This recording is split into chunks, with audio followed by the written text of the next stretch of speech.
అందరూ ధనమే జీవితం అంటారు. ధనం కూడా క్షణంలో కరిగిపోతుంది కదా! మరి అలాంటప్పుడు మహాలక్ష్మి అమ్మవారిని ఎందుకు అంత గొప్పగా పూజిస్తారు?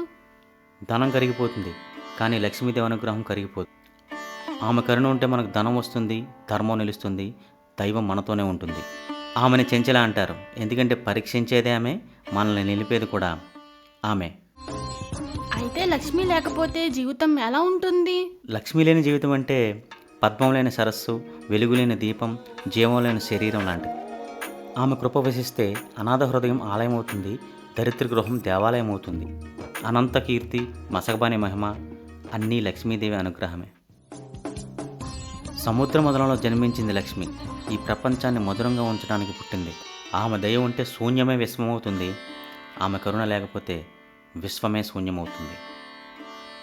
అందుకే ప్రతి హృదయంలోనూ, ప్రతి గడపలోనూ, ప్రతి శ్వాసలోనూ ఆ మహాలక్ష్మి మహిమ నిత్యం వెలగాలి.